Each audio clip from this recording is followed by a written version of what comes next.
Well, and speaking about the elements like water, you guys live here in New Orleans at the base of the Mississippi, right where it meets with the Gulf of Mexico. And I know, from living in Rhode Island and from now in the Pacific Northwest, each area of the country, it seems, has a different relationship to water. Yeah. And I'm wondering, how has that relationship to water here in New Orleans changed post-Katrina and post like the oil spills and any type of disaster that may affect people's livelihood with the water? Yeah. So first, to just back up a little bit, water is absolutely essential in Vodou, and it has many, many functions. And the last time I was in Haiti, I was talking with a Mambo who said she doesn't believe in heaven and hell, she believes in water.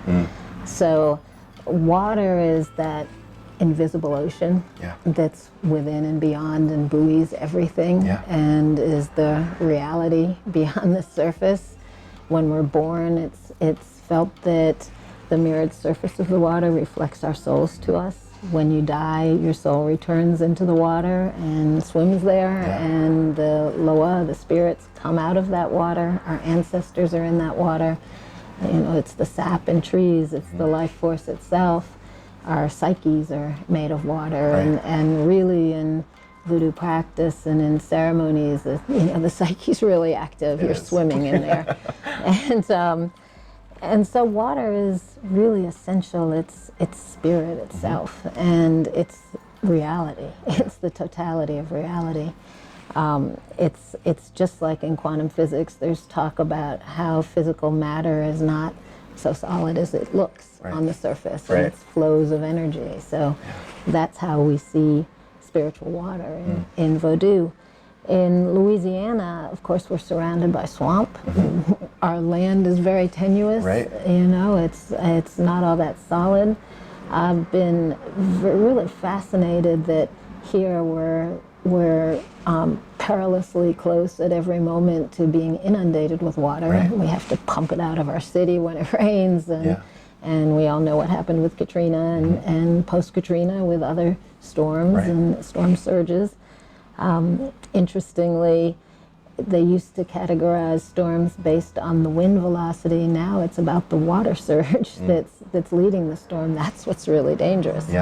And the rest of the world is threatened with not enough water, and it's so out of balance. And I think about what power is in Vodou and what health is in Vodou, and it's always about balance. That any of these forces on their own is going to be unbalanced. Some of them are turbulent, some are dangerous, some are really intense, others are really gentle and benevolent.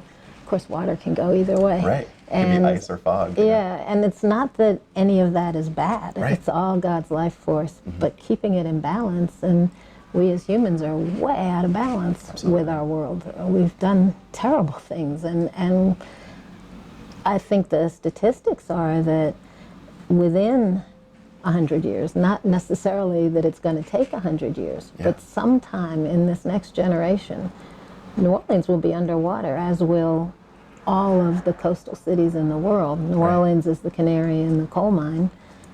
It's the first to go, and it's the most imperiled. And we now have a levee protection system so that New Orleans will for a while be an island surrounded by levees in the Gulf. But those levees were made for storm surge, not for the continuous battery of the ocean. So this is for real, the numbers of people whose lives are threatened with dirty water, and yet we continue to have oil spills all the time. We continue to do nothing about it. We're now deregulating all those industries, and there's no place for it to go. The time has passed. We have really reached the fail-safe point. So I think it's one thing I noticed during Katrina, and I think that it's significant that Vodou was present in our backgrounds, in our upbringing in New Orleans, that when Katrina happened, 500,000 people were taken out of their homes and out of their communities, just like the slaves experienced, taken out of their communities, and they had to just kind of fall back into the arms of spirit. You had nothing to gauge yourself by.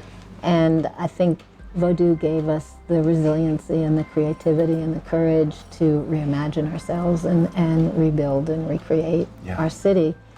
And so I think it's significant that these terrible threats to the environment, and water is just one of them, but of course we can go 2 days without water and that's it, we're dead. So I think even given all the horrible environmental issues that we're seeing and that are even going backwards for us, I think it is galvanizing people, and we finally realize we're facing an existential threat of our own making, and we had best get ourselves back in line with the universe and with spirit and with these elements.